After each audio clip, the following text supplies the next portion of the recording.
Please rise for the bride.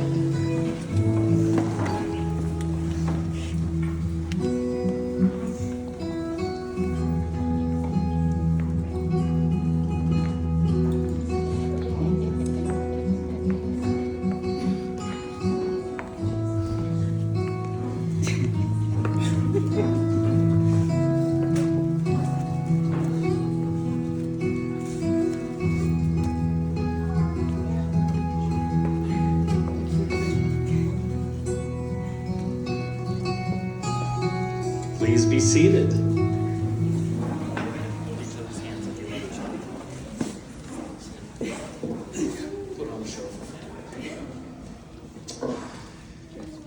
Dearly beloved, we are gathered here to witness the renewed union of this man, Travis Conrad, and this woman, Heather Conrad, who is clearly out of his league.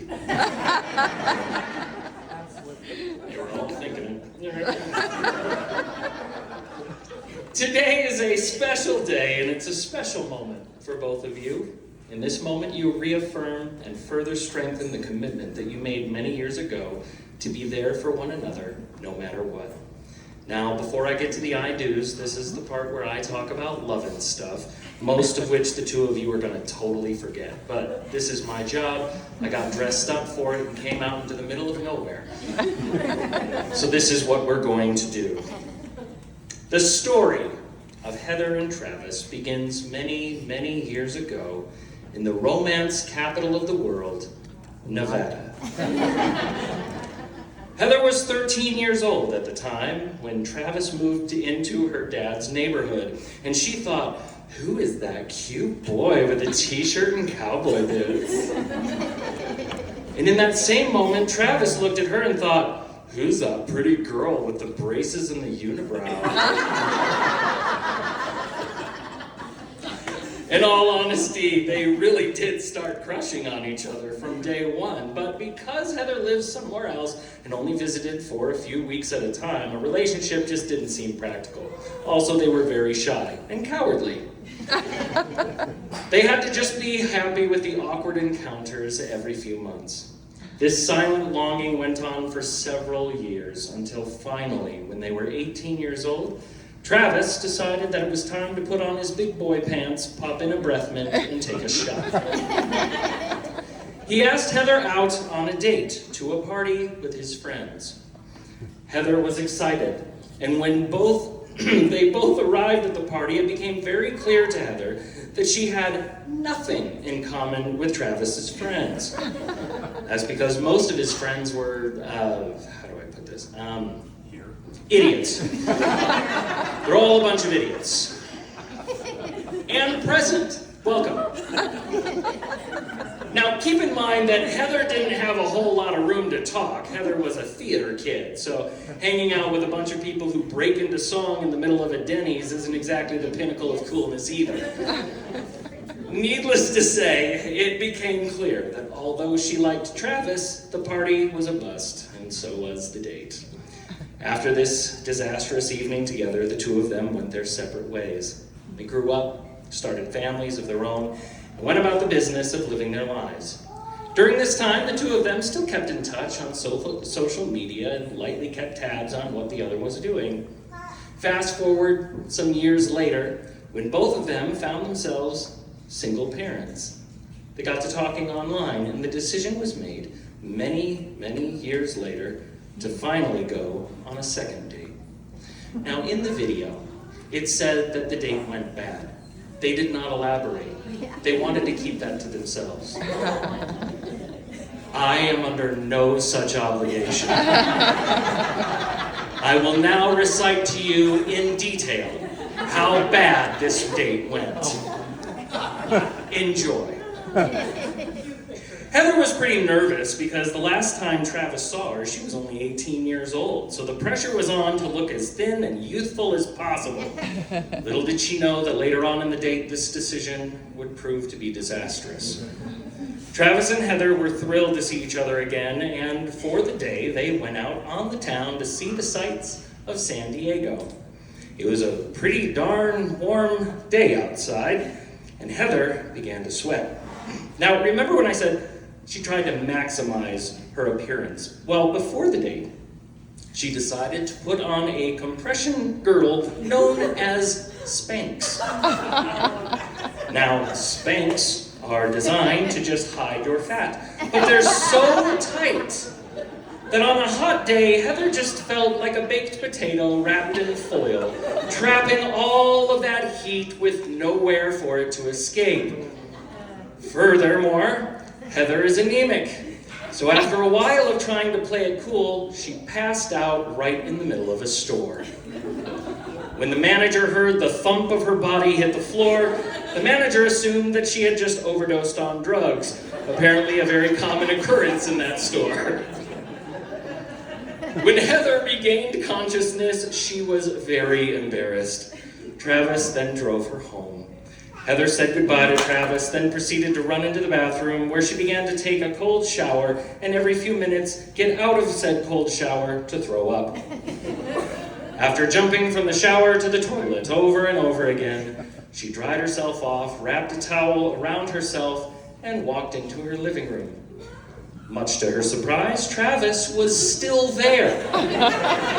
And yes, Travis heard all of it. Heather had never been so humiliated in her entire life.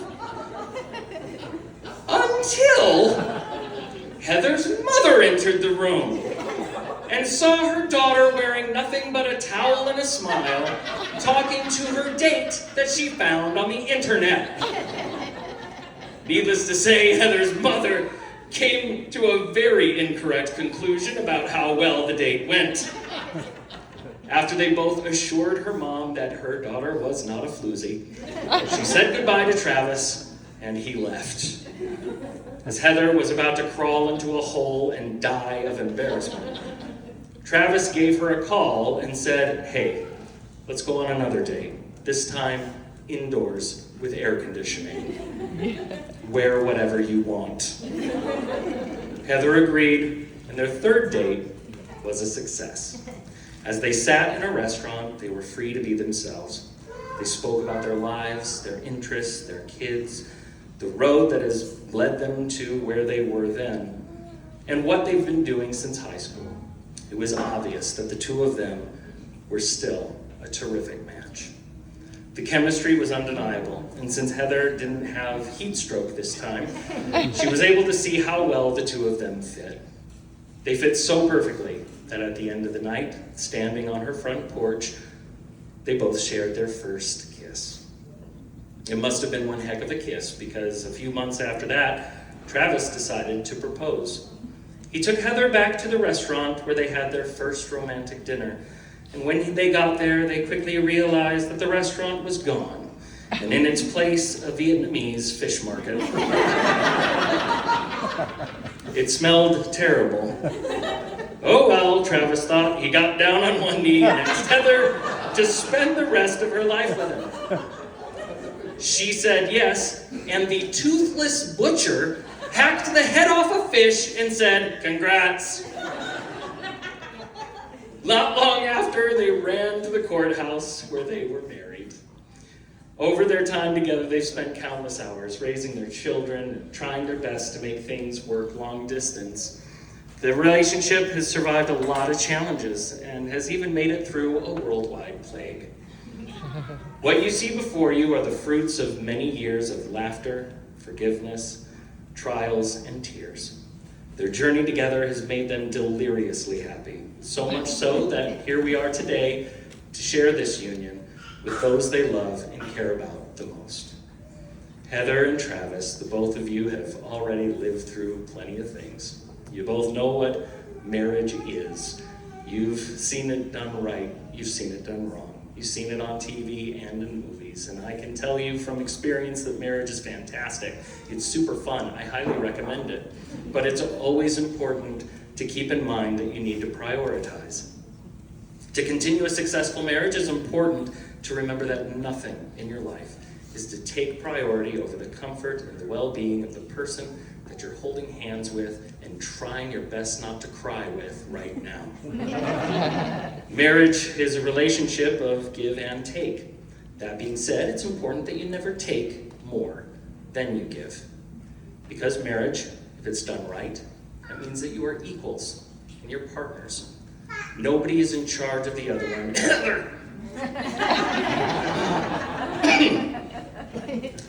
Excuse me. It's not like one is a boss shouting orders and the other one has to do whatever you say.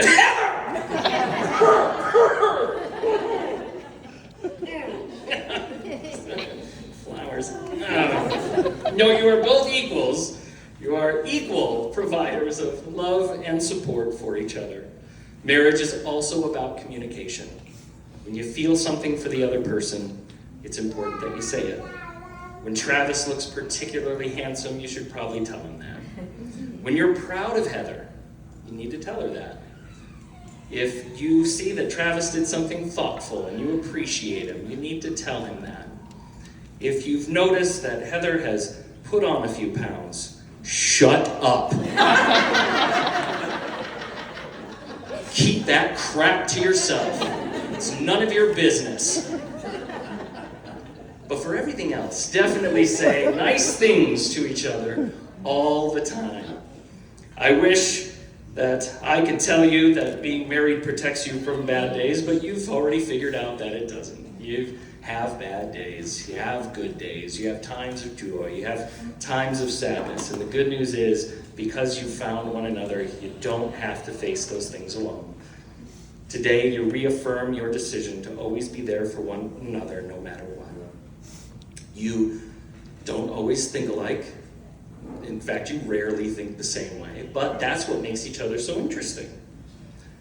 For example, Heather, you've noticed that Travis has a few quirks and habits that get on your nerves. Let's talk about them.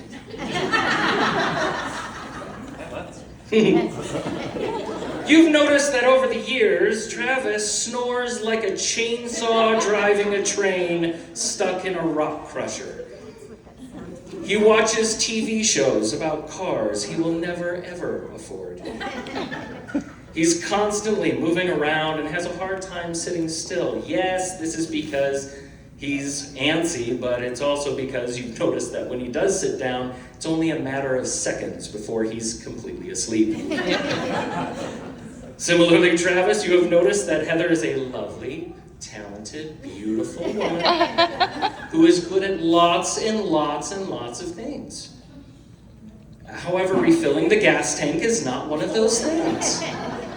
Every time you get into her car, without fail, the needle is buried at the bottom of the gauge. Sometimes you wonder if she's drinking the gas. Her taste in television is genuine trash. And although you love her spirited personality, it does have some drawbacks. For example, you have found out the hard way that this darling woman, who is the love of your life, can get a little too invested in board games. So much so that Monopoly is now banned from your home. Because one time she got so angry, she flipped the board over and threatened to murder everyone in the family. You will continue to drive each other crazy from time to time, and that's okay. That's normal. That's every couple on planet Earth. It's been said that marriage is not the union of two perfect people, but it's the joining of two imperfect people who simply refuse to give up on one another. And in the words of St. Paul, John, George, and Ringo, all you need is love. Love is all you need. I'm sure you've already realized that the years go by much, much faster than they used to. You may have already had several times where you've taken a look back at your life and you've wondered where all the time went. So here's one last piece of advice. Don't let your days go by without you. Remember every now and then to put down the phone, turn off the TV, and be in the moment. Because every moment that you have in each other's arms is a gift. And be grateful for that gift every single moment that you're given.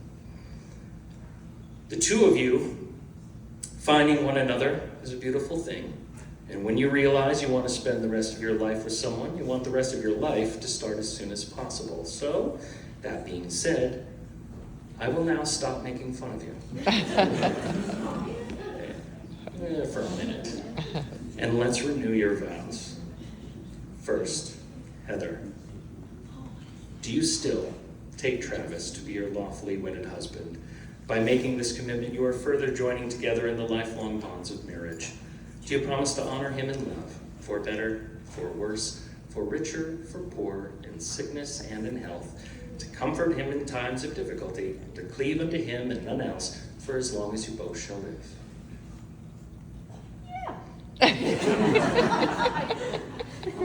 He probably earned that. Travis, do you still take Heather to be your lawfully wedded wife? By making this commitment, you are further joining together in the lifelong bonds of marriage. Do you promise to honor and respect her, for better, for worse, for richer, for poor, in sickness and in health, to be sensitive to her needs and comfort her in times of difficulty, and to cleave unto her and none else, for as long as you both shall live?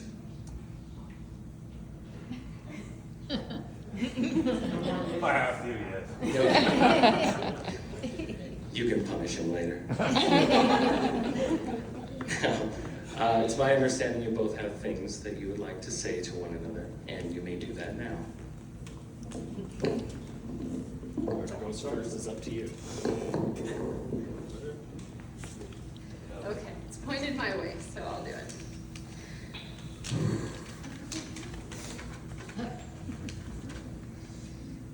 I would be lying if I said that at 13, 15, or 18, that I knew definitively that you would one day be my husband and the love of my life. But I did know, and have witnesses who can attest, that I knew that you were someone special, and I knew that whoever the girl was who would end up with you would be the lucky one. It's harder than I thought. We each came into this relationship with a 3-year-old son, and I want to thank you for accepting Taryn into your heart as though he was your own for the last 10 years, and I vow to always show Rylan the same love and support that he deserves. And even though I think you are like Mary Poppins, practically perfect in every way, I promise to love you just as much on the good days as in moments where you might fall short of perfection, although I think together we're pretty perfect. I can't promise that every day will be easy, but on days where the world is tough or our house is chaos every day, I vow to be your laughter, your safety, and your soft place to land. Staying true to our original vows, I still vow to never tell you that you can't buy something that you want, but I do reserve the right to give you this look and hum the Sanford and Son theme song if you bring a new project car home. I also still vow to always love you for richer and for poorer. Thank you very much. For those who were not there the first time, he left the for poorer part out. Yes. Okay, getting a little more serious now. I once read that the only thing that you can possibly take with you to heaven is your family.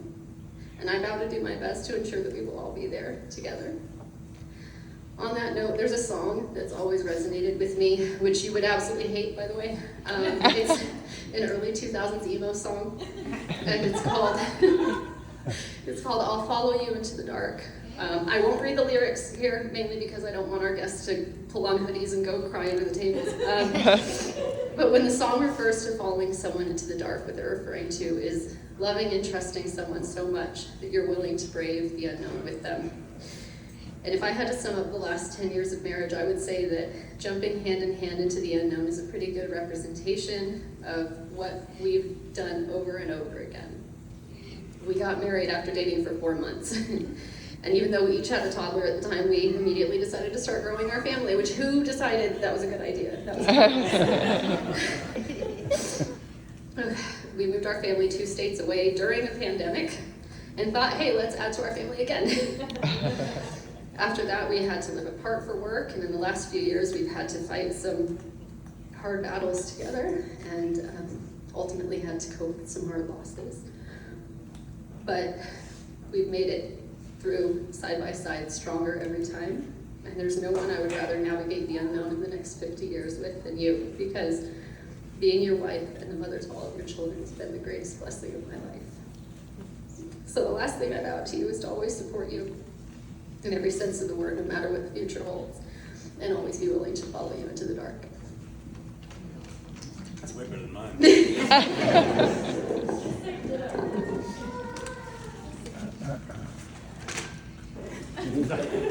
Okay, just so we all know, the allergies are super bad in here. Like, I'm not crying. Just, Very dusty. Yeah, dusty, super dusty. And also, we all know that reading's not my thing, so bear with me. Yeah. Okay, our life together has been a true love story. It started as 2 kids having a water gun fight. Crying. Freaking allergies. No. It started as 2 kids having a water gun fight in the front yard. We were scared to tell each other how they felt. They turned out to be 2 close friends who always checked in on each other as their lives progressed. Finally, after a couple of rough dates, super rough dates, horrible dates, it came down to a beautiful night down in Pier in Dana Point. Did not know it was a fish market. Where a lucky young man got to ask a beautiful, sweet, charming woman to be there forever. She said yes, mostly out of love that they shared and the fear of the old toothless Asian lady with the hatchet. Reminds me of her $20 still. I was asked once at what point I realized I was in love with you. All I can say is the first time I did ask her.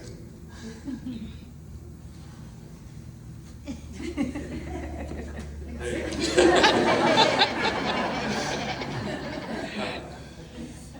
All I can say is I felt faster than my seatbelt was on when you're driving. Truth is, there's no one I can imagine sharing a life with. I mean, you have had it pretty easy. My job never kept you working away for years at a time. Never had to deal with me living in the middle of the night for a phone call. Never had to worry about it. Told you guys, reading sucks.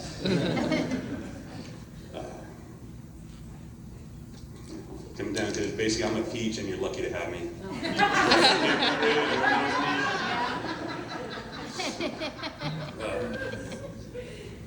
What I cannot deny is you're the centerpiece that turned this splendid home, or household, into a home. The word step isn't used around home, it's just family. Our amazing kids can be luckier, and I thank God every day that I have you. People talk about broken road that eventually leads them together, but I think our paths are chosen to make us appreciate each other even more every day. I vow I'll never throw in the towel when things get hard, not just because how much I love you, but I know how much you hate doing laundry. And if I did it, you'd tell me I was washing it wrong. I vow that I'll never leave your side, and I vow that I'll never stop loving you. I vow it will never be my life, my decision, my house, my cars, my money, or my heart. It will always be our cars, except my Camaro, that's mine, don't touch. And most importantly, I vow to always be honest, open, and faithful. You have been there, and you've been my shining light in my darkest days. I'm truly thankful for you. I vow forever, 1,000 years forever, 10 years down, lifetime together. Oh. Again, I can't read now.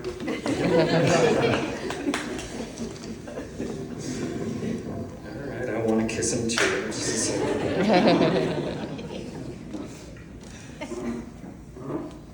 Do you have rings? There we go.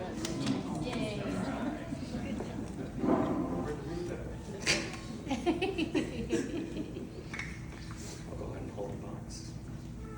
Take her ring. Place them up.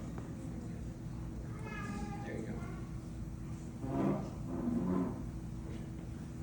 Do the same for him.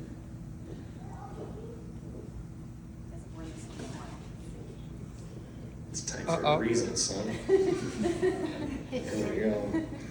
Now, with your rings in place and your vows made before one another and these witnesses here today, it is my privilege to declare that by the authority vested in me as an ordained minister, and also by the legal authority granted me by the great state of Utah, I now pronounce you, Heather and Travis, further renewed in marriage, legally and lawfully wedded as husband and wife. You may now kiss the bride!